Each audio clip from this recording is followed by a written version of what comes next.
there. Subscribe to my channel. And also press this bell icon. Hello there. Today, I'm going to share with you on how to hide a menu item in a list view page. But before anything else, I just want to inform you that I am making this kind of video to help others who are learning for the first time ERPNext scripting and struggling to find some resources just like me. I am also learning ERPNext scripting for the first time, therefore, I won't be able to discuss in detail why we will be using such script or syntax as I am not familiar with Python. And I only follow what has been shared on the internet, and I do some tweaking as per my requirements. Hope this video will be useful to you. So, let us now start the demonstration. For this example, we will make use of the quotation page. And as you can see, we have a menu labeled with 3 dots and inside are its menu items.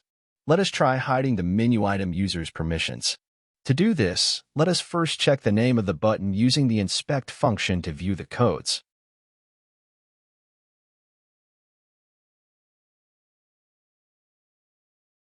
Quickly, I will search the text permissions by first pressing the Ctrl F keys. If you have noticed, I only search for the word permissions and not user permissions because in HTML coding, the space will be converted into %20. Let us make use of another tab page to open the client script so it will be easy for us to go back. We will not be clicking the Add Client Script button as we have already added a script in my previous video. Instead, we will open the existing client script named Quotation List Script. If you haven't watched my previous video, we have added above scripts to hide a button. I will add in the description the link for this. Okay. We will now add the script to hide the user permissions menu item and then save it.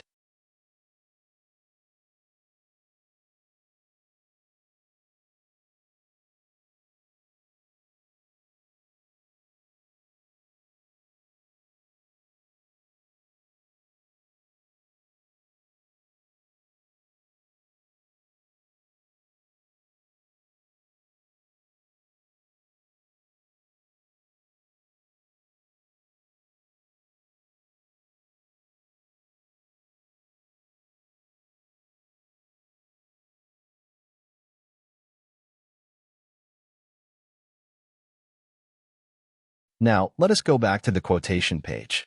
Let us first close the code viewer. Take note of the names of the menu items shown here as I reload the page.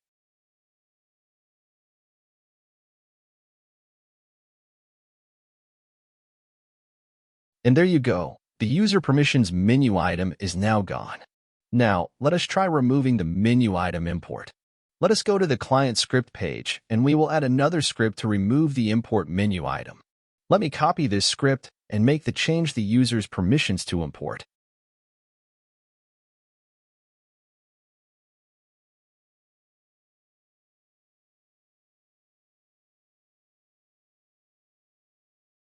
Let us try using a similar function to hide, which is the remove function. It is up to you if you want to use the hide or remove function. Now, let us save the script and go back to the quotation page. Again, take note of the import menu item as I reload the page.